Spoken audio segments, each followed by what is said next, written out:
Welcome to Cultimatum, the podcast that delves deep into the culture and complexities of cults and human trafficking. Your hosts are myself, Anonymous Andrew, and Melody.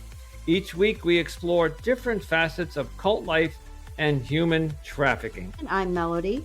Having experienced the trauma of a cult firsthand, specifically the House of Yahweh, I'm here as an advocate for fellow survivors.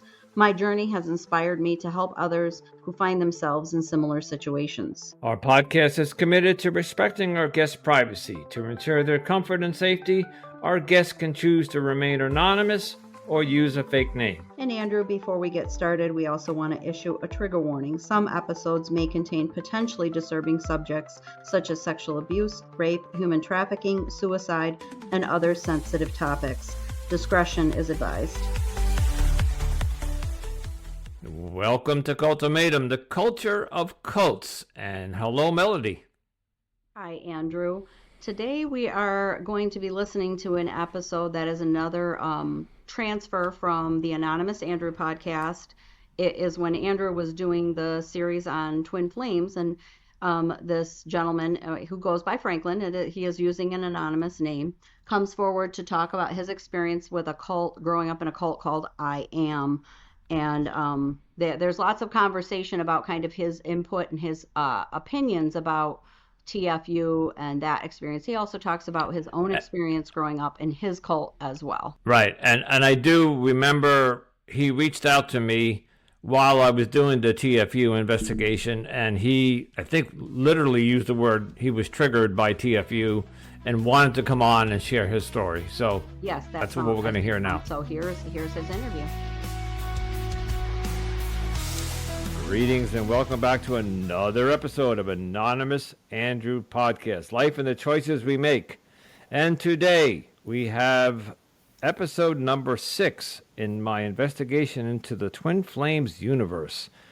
And with me, I would like to welcome Franklin with me, who is here to talk about his experience growing up in a cult and how it's impacted his life today with the discovery of the Twin Flames universe. So welcome, Franklin. Thank you. So Franklin came forward. I won't say where I met him, just because that, by the way, Franklin is not his real name, and he is being anonymous. So Franklin, tell us, you reached out and wanted to talk about this cult that you grew up in. I am dying to hear this. I would love to hear this. Okay. It's all yours. The cult that I grew up in, it's called the I Am activity. That's the words I am. It's called that because in the Bible, in the English translation, in the Old Testament, God's name is given as I am in a certain chapter and verse. And the cult put forth the idea that, I am is this extremely powerful phrase and a phrase connected with God. This cult is largely dried up around the world because, a few reasons. Number one, they, I guess foolishly, never asked anyone to contribute money to be part of the organization. So unlike, the Mormon Church or something like that, they have no system of income for their members. And also, once the internet came along, it became pretty easy to go on there and find all kinds of evidence to the contrary for the validity of this thing. So they've dwindled from their early numbers in the 100,000s, which was during the end of the Great Depression, down to, I would guess, less than 100,000 worldwide. When I say 100,000, I mean just in America during the late Great Depression.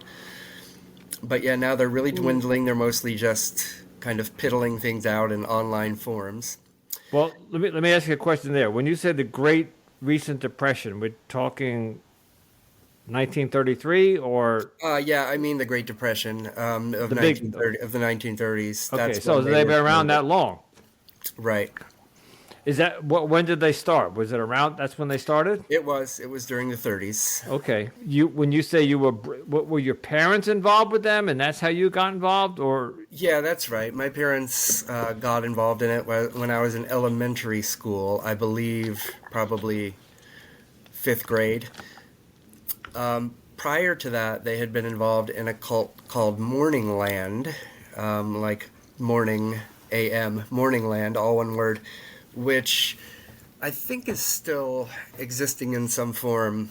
That's quite an extreme cult. The type that, like Twin Flames Universe, will tell you to, sever contact with your psychiatrist, psychologist, and your friends and family if necessary, if those people are interfering with your involvement in the religion. So that was Morning Land, and I was too young really to remember much about that one. But then they went into this I Am activity, and it was pretty mild as cults go. There wasn't really psychological manipulation or the demands for money. It was a cult to the extent in which it had a lot of strict rules, such as no drinking, no drugs, no marriage except for no sex except for procreation, no music essentially except the music that they made. where were they based initially? Initially, they were based near Chicago, a suburb of Chicago called Schaumburg. And essentially their headquarters, their headquarters still exists in Illinois. I think it's in Schaumburg. But the main center of the place was Mount Shasta, which is in Northern California, because every year during the summer, during July and August, a big group of them will gather there for what they call the conclave, which is basically you all hang out together all day, and then at night you go to church for 3 hours and say all these prayers out loud. And then during that period, they also practice for a play on the life of Jesus, which is well known in the Mount Shasta, California area. And the play is still going on.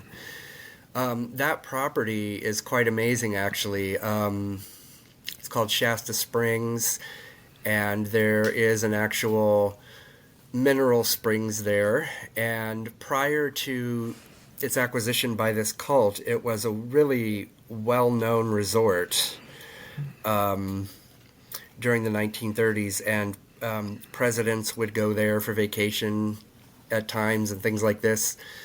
And the property today remains amazing and, worth billions. At some point, they're probably going to lose that. About 5 years ago, I learned that they can only afford to operate it for half of the year now. They just close everything down for 6 months and open it back up during the summer and during these conclaves.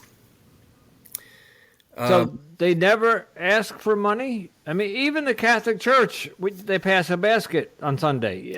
They had what was called love gifts, but the love gift, they didn't even pass it around. They just had a box, a big carved wooden heart was in my my temple location, and I saw that in a couple others. You either put money in there or you didn't. But the place where I grew up, I lived on the property of the church in Long Beach, California, in the late 80s to early 90s. And that property contained a large temple with a gold leaf dome, and an apartment building with about 20 units, maybe 15 units, and 3 standalone homes. And last I checked, the only thing that the church still owns is the temple. They sold all the housing. Just couldn't afford to maintain it. Who started this organization cult in the 30s? Yeah, so it was just a couple. This is another thing that interests me about Twin Flames Universe. It was just a couple. Their names were Edna and Guy, Guy, Ballard, Ballard. And the church refers to them as beloved mama and beloved daddy. They hatched this thing from a movement that already existed called Theosophy. Theosophy is pretty well known. Its founder is called Madame Blavatsky.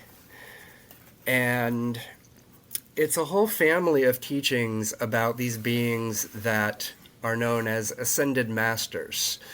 That could be people including Jesus, or anyone who basically lived life to a certain holy standard and then ascended into heaven and kind of has, street cred up there. But they just picked and chose gods from anywhere. They have a lot of Eastern religion gods and goddesses in there. They have the main figure, Saint Germain, who was an actual count who lived in France and was like a mysterious dude. He was associated with the alchemists and a kind of like occult, OCCULT, occult religions and sciences. Yeah. He's known for supposedly, being like 800 years old before he died. And he's also involved in discussions of reincarnation. Like he was also this person, he was also that person. The I Am activity claims that he was also Shakespeare. Oh. I can't remember who else. I've tried with all this reincarnation. I've tried to catch them red-handed with like accidentally picking two people whose lifespans overlapped, but I never found anything that outlandish. But yeah, so they say that like their founders used to be in former life George Washington, Benjamin Franklin. Wow. Any heroic American figure. So that kind of interested me too with Jeff in Twin Flames Universe saying, that he's some incarnation of Jesus or something. Yep. Mm-hmm. Which I guess I'll give him that with the horrible beard look and the long hair. But other than that, I don't see any resemblance.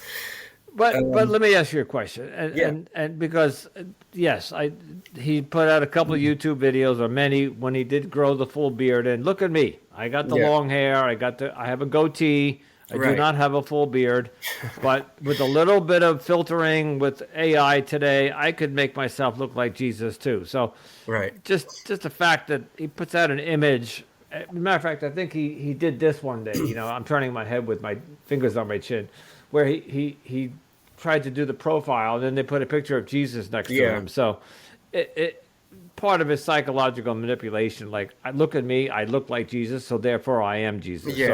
Yeah. So your parents, when you were born, they were already in part. By the way, do you have any siblings? No. Okay, so you're only child. I'm gonna take a wild guess that you were born around 1960, 70? 76. Okay. So, I just look old right now. Oh, no, you're younger than me, so that's why I was born in 60, so I figured I'd add 10, 15 years. Mm-hmm.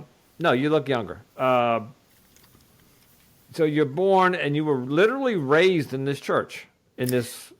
I stayed in it till I was around 20. As it happens, I attribute my father's death in some ways to this cult because they were very anti-medicine and, they had all the usual natural medicines and all that kind of stuff going on. But they basically said, God will take care of you physically. And So my no vaccines, no right, heart medicine, no. If the child got sick, you couldn't bring him to the hospital. Yada yada. No, Yeah. not that extreme. It was more of like a suggestion. But that plenty of people in the church didn't take that literally and had all the medicine they so desired, got vaccines, whatever. My parents, for one reason or another, took a very extreme approach to this religion and took all that literally. And so one day, in my junior year of high school, I believe, my dad starts having these seizures, and he tried to say, "Oh, it's I have shin splints." He kept saying he had shin splints and sort of ridiculous excuses. And after a while, I just put my foot down and said, "No, you have to go to the doctor. This is not shin splints, you know." And he was diagnosed with a grade 4 malignant brain tumor. They said he had about a month, half a year to live. He lived for about a year. In later years, I somehow got a copy of some of the books that he had, the religion's books, and I'd seen notes that he had written about, like, this is what prayer you should say if you have a headache, or, this kind of pain and that kind of pain. And I think he basically just blew it off. He thought, well, I'm in this religion. I can't have a brain tumor. Like, nothing really too bad could be happening to me. I'm just going to keep trucking along, praying. Did not go to a doctor at all until that time that I told him he had to go. And it was too late by then. Yes. Who was running? So this was, I'm gonna say, 1990s. Yeah, right, early 90s. I got out of it around 96, I would say, 97. Who was running this? So obviously the people, Edna and Guy Ballard, could not still be around. Right. How did they pass it down, their leadership? Yeah, so basically, they had an organization, the Saint Germain Foundation, which still exists today. The Saint Germain Foundation is a tax-exempt religious organization. As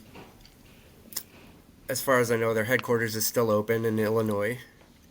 And it became kind of an executive thing at that point. There wasn't someone appointed as, like, the spiritual leader taking over for them. They did have a child who might have taken that role, except that he had his doubts about the whole enterprise. So he didn't take the role over. So yeah, it just basically became a foundation with diffuse leadership. Whoever ran the branch that was in your city was kind of the leader of your area. But this is all fascinating because as I started explaining before we recorded, I'm now interested in these cults, and I think I'm going to do more of this. Yeah. I think I have two questions for you. That one will be your opinion, but the other one is just I don't think you've already answered. I just don't understand how they could keep going for. They'll be going almost 100 years because we're in 2024 without income. So, well,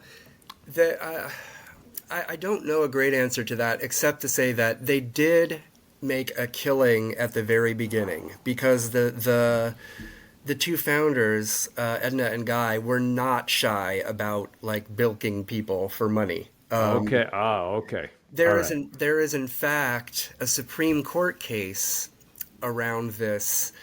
I don't want to look it up because I don't want to type right now. But there's a Supreme Court case around this in which they were accused of defrauding people of money through the U.S. mails. Okay. And it ended up setting a precedent, which I think is applicable to a lot of cults. The Supreme Court found them not guilty, Really? could not be held accountable for this, because the ruling was they really believed what they were doing would work, and therefore they were not committing fraud. It was a religious belief that was sincerely held or sincerely practiced, and therefore they could not just charge them as liars, right? Well, and this is Jeff's. When Jeff was interviewed in the documentary by one of the police officers, and he said something like, "We think that you're brainwashing people," and his answer was, "I provide a service, and people willingly pay me for Right. that service. Right. So I'm not defrauding anybody. They're free Right. to pay me or not." Right. And this is how he got around, evaded those questions. And in a way, I'm not giving anybody a pass here, or I'm not, but people did pay that money to them, whether it was the $200, I think, for the initial fee, all the way up to the $8,000 top fee. People were paying out of pocket. Yes. And that's how Jeff and Shalia have made why they have a Corvette in their driveway and a Porsche in their driveway, and now have several houses. And which, by the way, I don't know why a cult leader, or let's take cult out for a second, why an organization like that would flaunt how much money they're making by, how do I phrase this question? Look how much money I have, and it's all because of you dummies sending them to me. Basically, he made fun of these people by but when the cops asked him, he was like, "No, I'm not." So so this organization, I am activity, they're still going, right? So even though they're losing followers and they're losing property,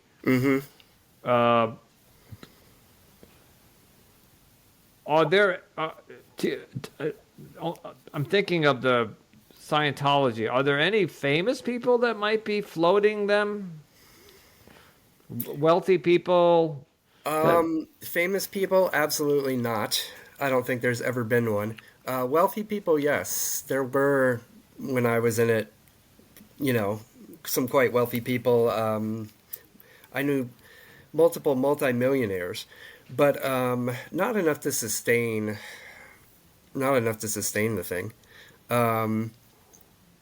But yeah, I really don't know how. So another example would be they used to have a building in Chicago, in a downtown area of Chicago, not that far from the Sears Tower.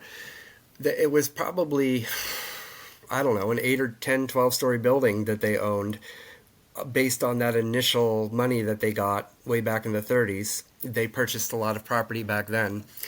Now I think they occupy 1 or 2 floors of that building.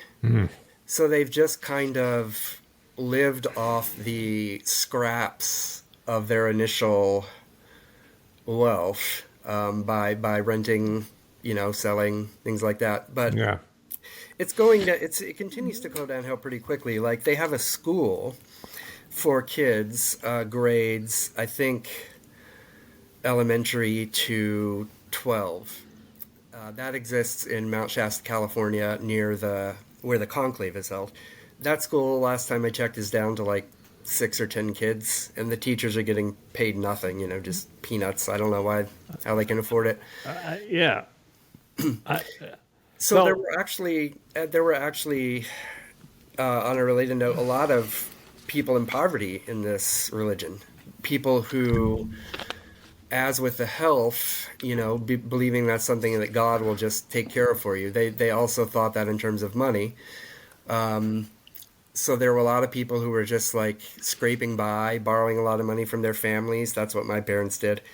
Or living on welfare. My parents, we were on food stamps because they both quit their jobs at the same time, decided to give everything to this church. There you go. Okay. Yeah. So not give all their money to the church, but to give. We moved into the church property. They were the custodians, took care of the whole property. Free labor. Yeah, which is what Jeff is doing. Yeah. In exchange for housing, right?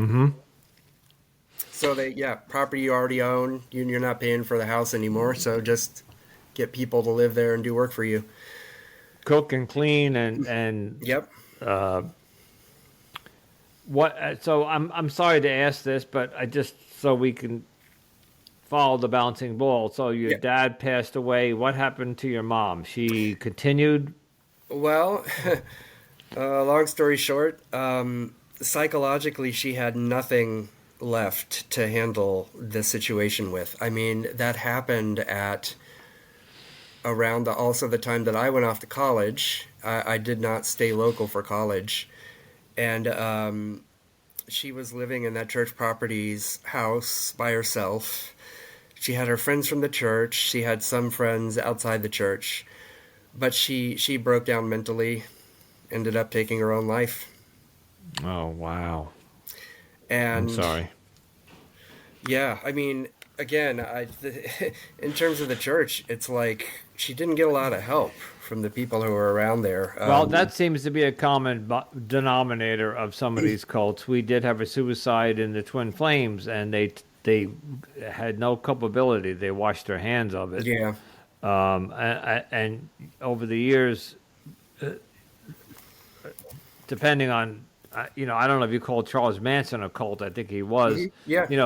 You either commit suicide or you have, what was that? This is where I need to do more research. But was it Waco or Johannesburg where they all drank the Kool-Aid? Yep. They all killed Right. themselves. There was that other cult where they thought that there was a spaceship coming. Yep, And they Heaven's all, Gate. right, Heaven's Gate, thank you. And they all drank something and committed suicide, Yep. thinking that they were going to be taken out into. So suicide seems to be a common denominator with a lot of these cults. Yeah, or with Waco, you end up getting attacked By the the federal FBI. government. Yeah, and you get suicide by cop, as they say. But yeah, there are disastrous consequences with a lot of these, and my cult honestly was super mild compared to Twin Flames or any of those others we just mentioned.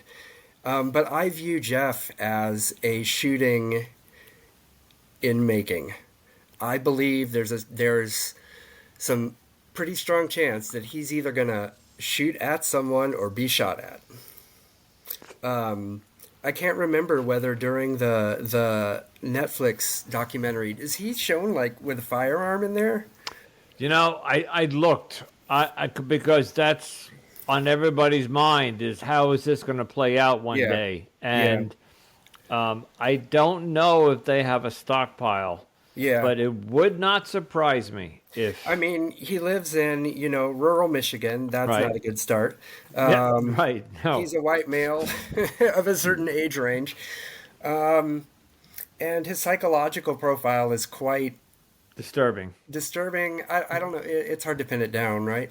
But, yeah, so there's that. Then there's the fact that eventually, what I don't think he's really thought this out very well in terms of the fact that he's manipulating a lot of vulnerable females, and he's not having to be confronted by the males in their lives or other very strong male figures on a regular basis, as far as I can tell. Or he's being shielded from them. Yes. Well, one day he's not going to be able to run away from that. Right. And he's going to be surrounded or, caught off guard by someone who will inflict physical harm on him. Or possibly a cop who just, decides to take the law into his own hands. But in keeping with what I said about my church and what I've said sometimes on the Twin Flames Exposed forum, like, I don't think there's any recourse against them right now. I mean, whether it's taxes or oh, well, you're lying or anything like that. I mean, if you look at our U.S. laws around religion and politics, for that matter, people can get away with murder. Oh, yeah. And nothing's going to stop them, And again, I've mentioned this so many times to my audience, so just forgive me, but it just boggles my mind that in the documentary, and I think it happened in both, but more with with I think her name was Alice Hines from Vanity Fair when she went there. That was the Amazon Yep. documentary. Yep. The very first 10 minutes, the police show up and they question him, and they seem to be satisfied with the answers and said, "Thank you, have a nice day," and they walked out. Now, I have heard through the grapevine that there is a task force formed, that they are keeping a very close eye on them, Okay. and they're just waiting for them to make a mistake, Right. to f up, and Right. and then they can come swooping in and Right. arrest them or something. Right. Um, Well, do that's great, but look at what they're doing now, and I'm saying that in our laws, our system of laws, what they're doing now is not effing up enough.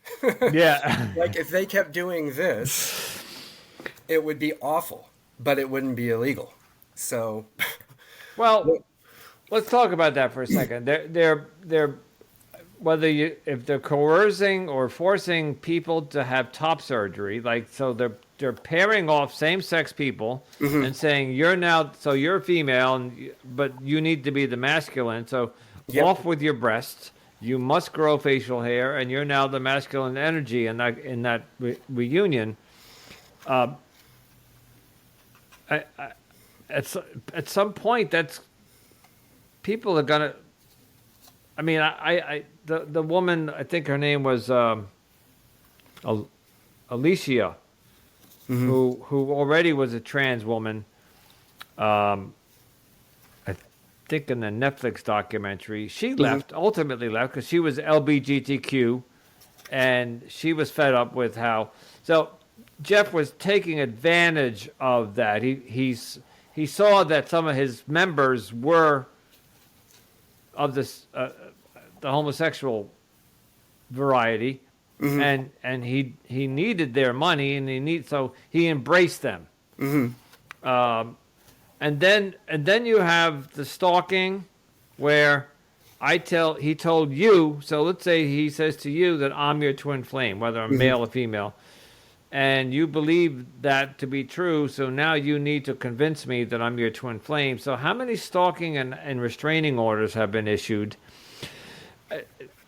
This is where I find the law enforcement at some point has to see, this is brainwashing.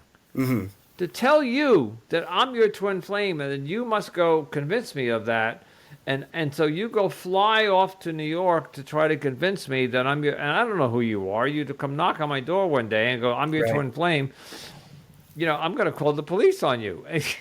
So- right. Yeah, I don't know. I feel like he's got it worked out pretty well. Like the person who does the stalking gets busted, but he doesn't. And probably, according to our laws, rightfully so, I guess. I mean, I think it's probably not that hard to worm your way out of that one. It's interesting to look at this one case. Can't remember how many years ago. It just came up recently in among some of my colleagues, of a girl who was found guilty of encouraging her boyfriend to commit suicide. He would talk about killing himself, and she'd say things like, well, why don't you do it then? Yeah, I remember that. Yeah, or well, everyone says they're going to kill themselves and you never do. So she was found guilty, but that was surprising to a lot of people. A lot of people thought, well, that's, free speech. It could be interpreted as being sarcastic or whatever, and that was a case that was up in the air, just kind of in doubt as to what the ruling would be. And when that's the situation with our laws, then I mean, suggesting that someone go chase after somebody because it's their true love doesn't seem that bad. No. And if you put it, now that you put it in those terms, Yeah, I feel like the burden of crime, proving an actual crime here is pretty frustratingly high. And you look at the same thing with domestic abuse. Someone says, "Oh, well, this person next to me is being beaten up every night. My neighbor's being beaten up every night," and cops go over there. They ask, "Are you being beaten up?" No. no. Okay. Yeah. Yeah, well, unfortunately, that happens all too often because Right. there's a whole psychology behind that. The abuser is in love with their abuser, or it's something that yeah, you know what? That's a topic for another whole episode, but I Yeah, know yeah. exactly what you're talking about. Uh, so, what about the rape allegations where he's telling his followers that if you're in a heterosexual union that you must give your man sex. Mm-hmm. And so if I'm not mistaken, it is a law on the books. Now, I don't know if it's state by state or federal that even in a marriage, a woman has to give consent to sex. Mm-hmm. I know back 100 years ago or 200 years ago, the woman was supposed to succumb to the male's desires, but we're living in the Mm-hmm. 21st century here. So there, I don't know. I feel like there he's a step ahead too, because okay, husband gets arrested for rape, but what happens to Jeff? Nothing. Right. Right. Right. Yeah, I think he's figured this out at least, at least in terms of like what loopholes do I have here? This is something that I had a discussion with somebody the other day, and somebody said Jeff is dumb. And I Mm-hmm. said, I don't think he's dumb. I think he's actually a genius, but a very psychologically disturbed genius because you, everything you're just saying here about he's one step ahead, he has either pre planned this or pre thought it out or can think on his feet. So, like when the cops showed up and they started accusing him of stuff, he answered these questions so fluently, lucidly, whatever, that they just took him at his word and walked out. Yeah. And I'm not blaming the cops, and I'm not saying they didn't do their due diligence. And I don't. Again, I heard there's a task force and they're watching them, but I think Jeff is a genius. Mm-hmm. But as we know throughout history, some geniuses can be like Charles Manson. I think was a genius, but psychologically he was very, very, very disturbed. Mm-hmm. Yeah, You, you know what? A really interesting case in point here is that if you look at the Jonestown massacre, which was the People's Temple, that started in San Francisco, California, and they had a big movement there. This is during the 70s. They had a big movement. They were kind of well known.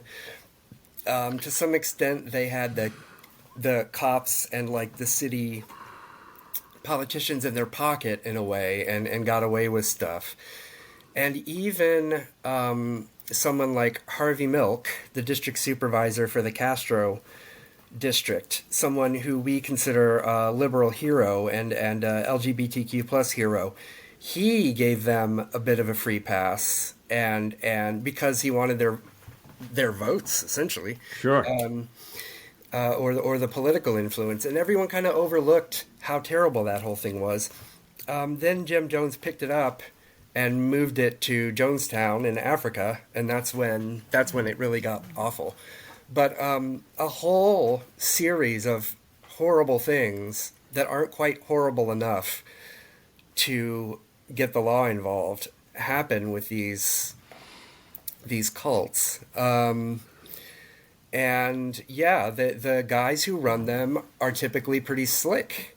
You know, they if a cop knocks on the door, they know what to say, right? And they know how to look. They know, hey, I'm a white male. Guy's not going to screw with me. So I wonder if he has a legal representation that's guiding him on what to say. He must have somebody. He's got to have lawyers on staff or somebody that's walking him through some of this. What's it going to take? Is it going to take Congress and the House of Representatives to come up with some new law that Yeah, I mean, if you ask me, vigilante justice, Ah, not necessarily, violence, but when people on the forum were talking about, this event that Twin Flames wants to have in Michigan, right. if people were to show up there in large numbers, confronting the whole thing, that would be quite a shock to the system because there wouldn't be a way to write it off, or worm out of it. You'd be confronted with a bunch of people who know exactly what you're doing wrong and who aren't going to take no for an answer. And your followers would then see that happening and be like, ooh. But in the documentary, there's that one mom who finally has enough and decides she's going to show up at one of the gatherings, but then she kind of doesn't really confront them. I can't remember what happened in the end of that with her, but that's because was one woman who went there and did that. Right. If you had a big group of tough-looking guys show up, it'd be a different story. I wonder if he has bodyguards. Probably either that or he has arms and he thinks he can handle it himself. But so that option I don't favor. When people were talking about it on the forum, I was like, I wouldn't show up to that because I don't know what he's going to do. Right. But this cult to me, I don't know. I feel like extracting people one by one is not a bad approach because if you go before they banned everyone from going on their website and talking to people, I think they're monitoring that pretty closely now. People were getting in conversations on there that showed that a lot of them were reasonable and would listen to sound advice, and decide, okay, I'm not gonna screw this up and try to stalk this person, or I'm not gonna mess with my marriage because it's not that bad, just to pursue some twin flame. I saw a lot of conversations like that going on there before it got moderated. So online discussions like that, I think could help. Well, and that's why I'm doing this podcast.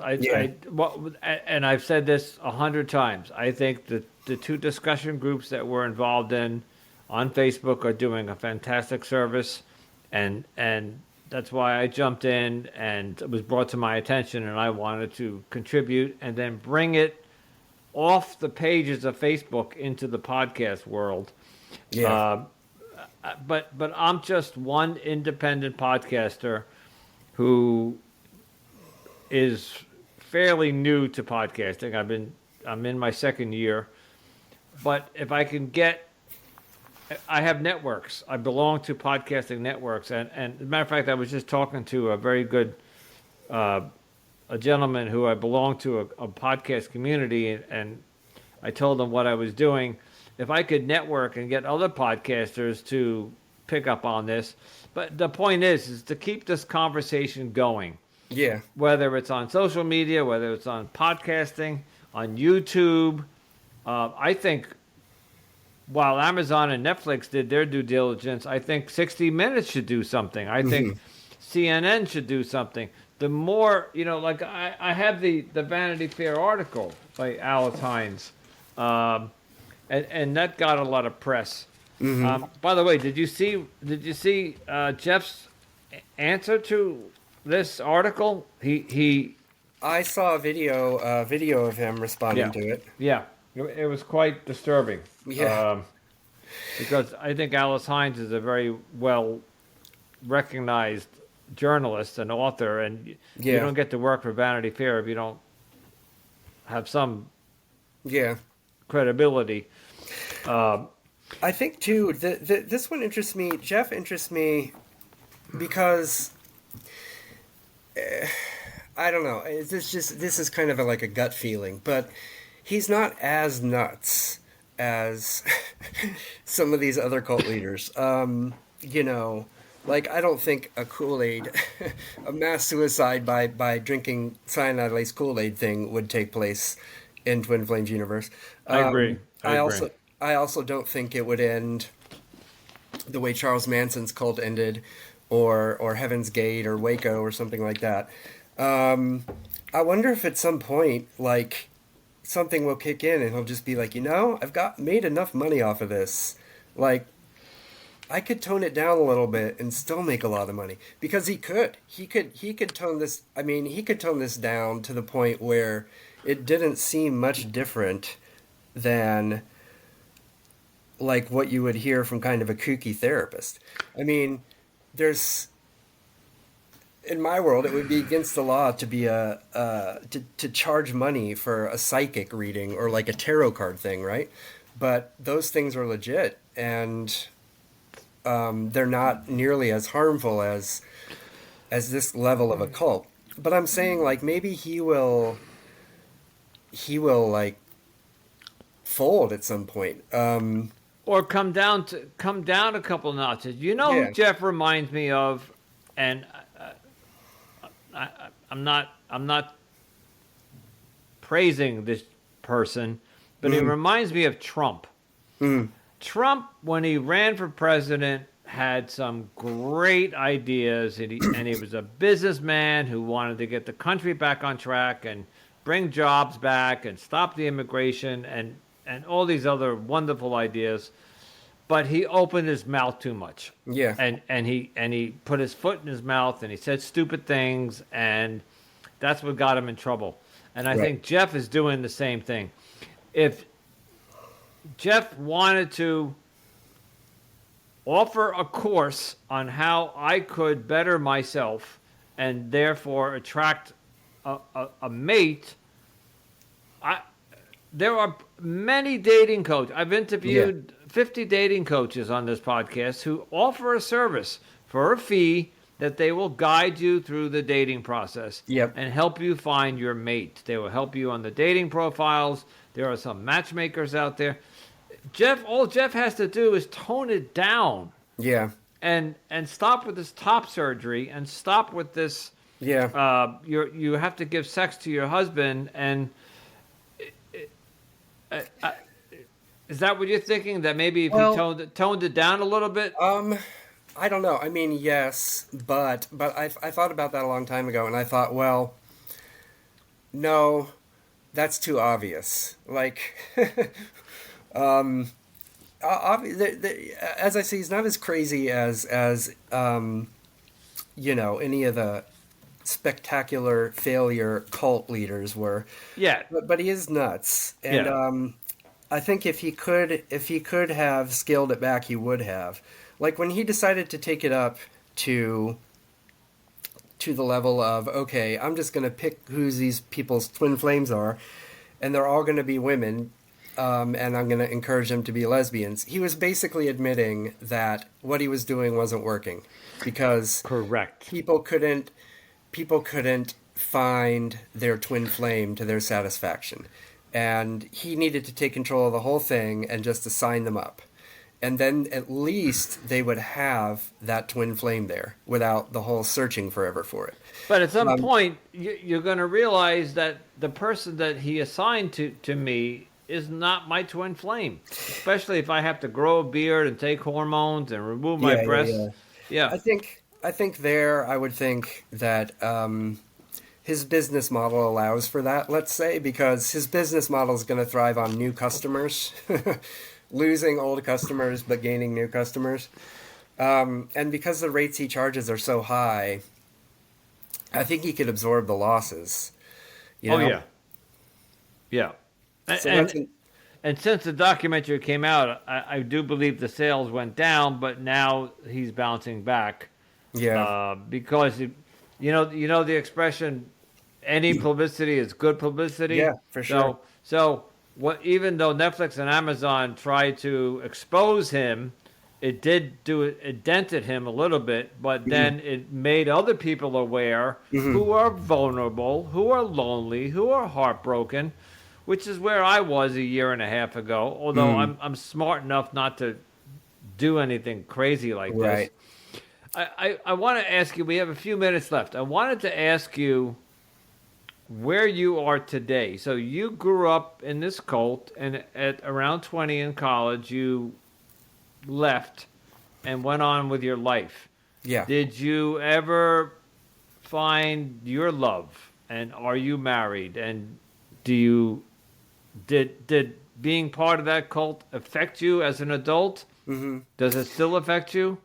It did for a long time. My first relationships, which didn't start till graduate school, my first romantic relationships were really pitiful and awkward and, reflected my complete lack of experience because I did go along with the church emphasis on no sex except for procreation and, don't really get involved in casual relationships. By now, I've worked my way through that. Been married for 12 years. I Oh, have good for you. Thank you. I have a great kid. And, I'm in the boat of people who've been married for 12 years, it becomes, The norm. yeah, it becomes, okay, this is what a relationship is. Whether, even if the person is somehow miraculously the perfect one for you, it's always a lot of negotiation and work and pain and pleasure Yep. mixed together, right? So, Yep. Oh yeah. I found that out the hard way. yeah. So that's where I am. I feel like I've really overcome the cult background and just kind of think of it as humorous now, and I like to troll them once in a while. But now with this exposure of Twin Flames, which came out, I think the documentary came out last year, was it? Sometime. Yes. So did it trigger you, or you just kind of raised an eyebrow and said, "Oh, let me see what this is all about"? Because you seem you're hyped up about this. Yeah. It did trigger me at first. I think one of the worst things about these cults is how obviously false they are to anyone who has like a foot of distance from the thing.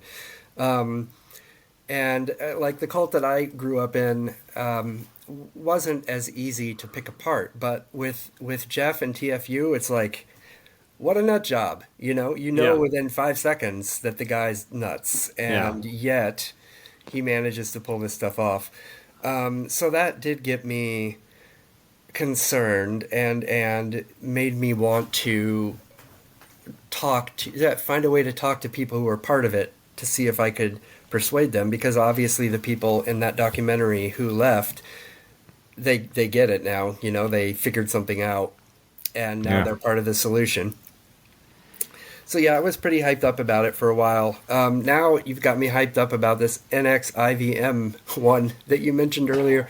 I got to look into that. Yeah, it's on HBO Max. I will give you the woman's name that told me about it when we get off. I just looked up the article on Esquire. Okay, so all right. So I would love to see that because I may or may not continue with this line of podcast series of like investigating.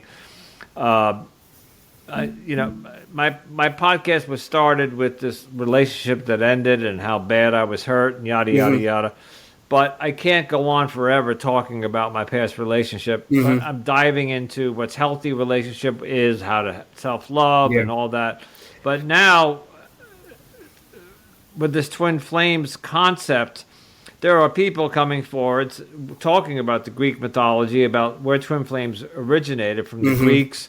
There's some debate about that, but they're saying that a true twin flame just doesn't exist. That there's not somebody. So, what's the concept of a twin flame? You are one half of a soul of another person. So somewhere on this planet is your other soul, your other half of your soul.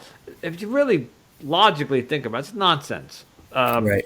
So these were the Greeks who had very crazy, not crazy, but no, crazy is not the right word. The Greeks had some interesting philosophy, but I think twin flames was just something too woo-woo for me, So I mean, there's a lot to be researched in terms of cults, in terms of their focus on human sexuality and human love. That's definitely one of the centers of human experience that they try to take advantage of and manipulate. Let me ask you one final question, and then I'll let you end with any final thoughts. What is your definition of a cult?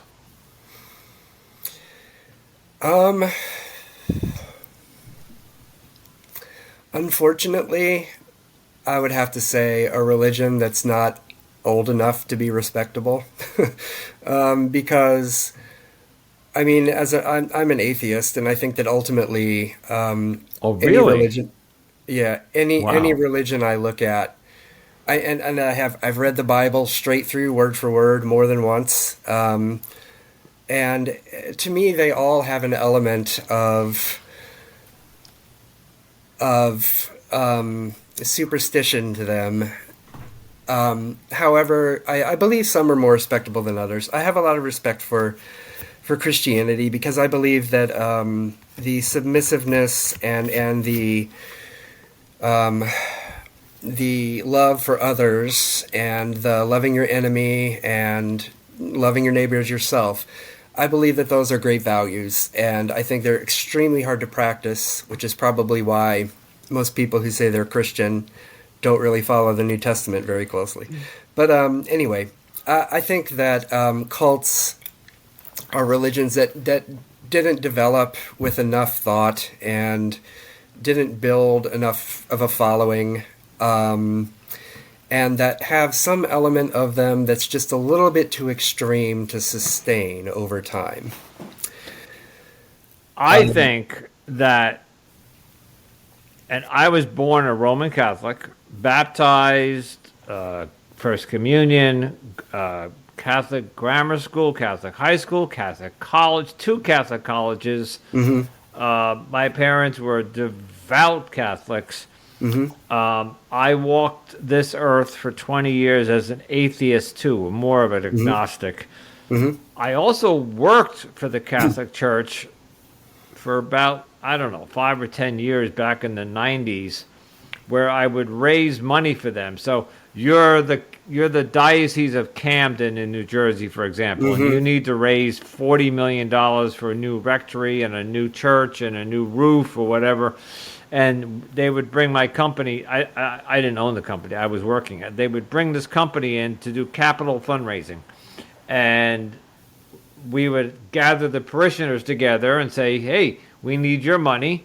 We need donations to reach our goal of $40 million." And this company went around the nation working with all, but it was shocking to me what I saw behind, because I would stay in the rectories. So they would ship me down to Camden. They would ship me. I went to a couple of dioceses. I don't really want to name all of them. And I stayed sometime because it was cheaper to stay with the rectory. The amount of alcoholism and drug use in the Catholic Church, and let's not forget the pedophilia. Right. So while the Christianity was founded with Jesus and the Bible, and I think maybe all of that was a good thing, I think it has been twisted and contorted throughout 2,000 years. And today, I think the Catholic Church out of Rome, the Vatican, is probably the biggest cult in the world. Yeah, that's an interesting way to look at a cult, is maybe a good idea run by the wrong people. Yes. Okay. Okay. I have a higher power who I choose to call God, because I'm in recovery from alcoholism and I belong to a support group.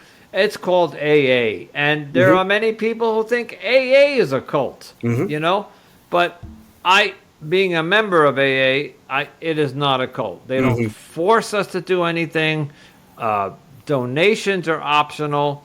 They hand you 12 steps, and they say, if you follow these, we think your life will be better. And so it's not a cult. And I have 9 years sobriety coming up, and I am in a much better place than I was my entire life. Congratulations. Thank you. And there's no religion involved. People think AA is a religious organization. It's spiritual. Yes, the word God is used in some of the 12 steps, but it's a God of your understanding. And I had, like you, I had a problem coming in because I didn't want to believe in God. And like you, I was brought up in a very strict Catholic household where I was a choir boy, an altar boy, and my mom dragged me to mass at 6 a.m. every morning, and it was drilled into me. Somewhat like you, when I got almost in college, when I all of a sudden was able to spread my wings, I was like, I looked back at my upbringing and I said, this was all nonsense. So, and I decided to go off into the world and live my life, and I drifted very far from the Catholic Church, and that hurt my mom because the day she passed, she was very. I even said to my mom, one day we had a conversation, and she was like, "Why don't you believe in God?" And I said to her, this is going to sound silly, but I said, "Mom, when you pass and you go to the other side that you think there is, contact me and let me know that there's another side." I've yet to hear from her. So, yeah. So, Mom, if you're listening, I'm waiting to hear from you. So, I don't know if that's how it works, but anyway.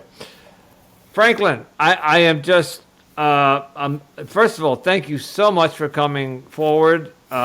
You taught me a lot today. I didn't know about half of what you talked about, and I think your perspective on the Twin Flames controversy is a very unique one, coming from that type of childhood or that type of being part of that brainwashing. Well, would you say that I Am activity brainwashed people? I'd have to say no. I mean, everything was so voluntary. Yeah. Okay. And it attracted a mix of people. Some who were very devout, some who were very casual.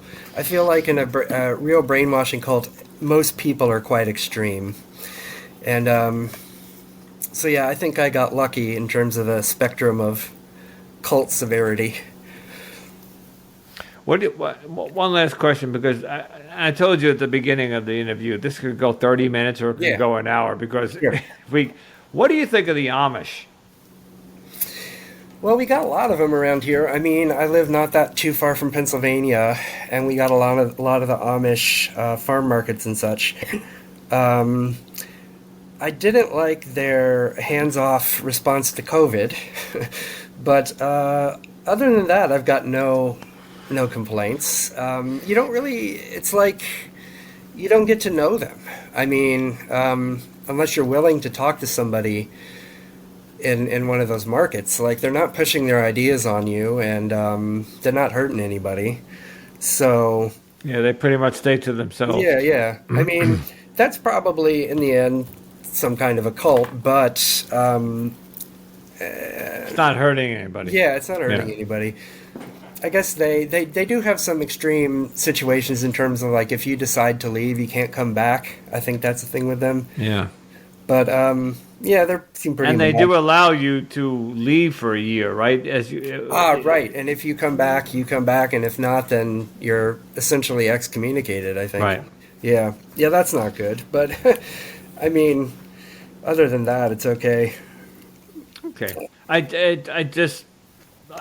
have a sister who lives in Pennsylvania, and when I go to visit her, we still see the horse and buggy. Yeah. You know, and it's like a flashback to the 1700s.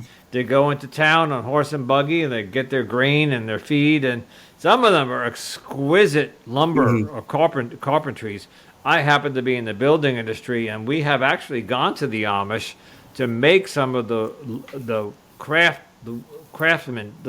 They're great craftsmanship. So all they do all day long is work with their hands, you know. Yep. So some of them are very good at what they do. Franklin, we got to wrap it up. No problem. But I could do another hour with you. I think you're fascinating, and I think you're full of information, and I want to thank you for your vulnerability and coming forward and sharing your story with us. Sure. Yeah, let's stay in touch. I'll send you references to a couple books I think you'd really like. Sure. Okay. And if I decide to go into the investigation of more cults, maybe I'll have you back. We'll talk about them. Sure. Okay. You seem to be like what we would call an expert on cults. So Well, I have done a lot of reading about it for sure. So yeah, the books that I'll refer you to will be very useful in that area. Franklin, thank you so much. We'll talk soon. Okay. Thanks. Well, Andrew, I like the fact that this particular cult in Franklin's story, that this cult has evaporated.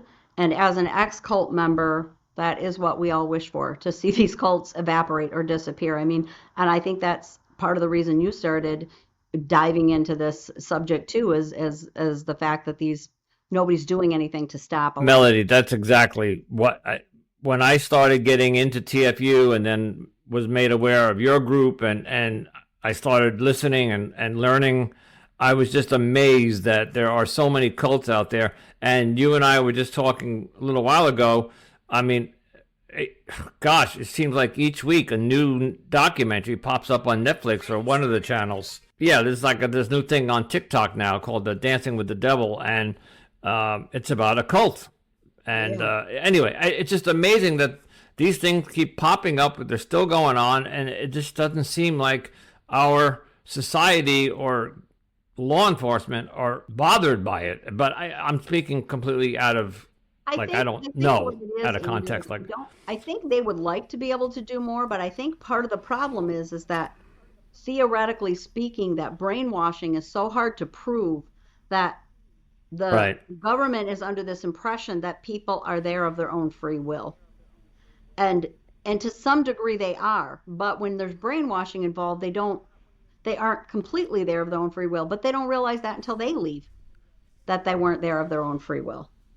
But there was lots of Franklin was very articulate in telling his story. He sounded very educated, had a lot of good insight on his thoughts about TFU, and I enjoyed hearing in the interview you starting to, and your early part of your journey, starting to learn about cults and how they. This is why we started Cultimatum. I really thought it deserved its own show. Yes, and it's kind of taken off and created a life of its own. It certainly has. And if you would like to support our show, you can do that and rate wherever you're listening, whether that's on Apple or Spotify. We would also appreciate if you follow, share, and continue listening to all of our latest episodes. And you can also show your support by joining our Facebook community under the name Cultimatum. If you'd like to share your story with us, you can email us at cultimatumpodcast@gmail.com, and of course that'll be in the show notes. And as an ex-member of a cult, if you're looking for more support, you can find that at Cult Escape and Recovery Group on Facebook. And if you'd like to hear more of me, you can find me on my other podcast, Anonymous Andrew Podcast, Life and the Choices We Make. And thank you, Melody, and we'll see you guys next week. Yes, thank you.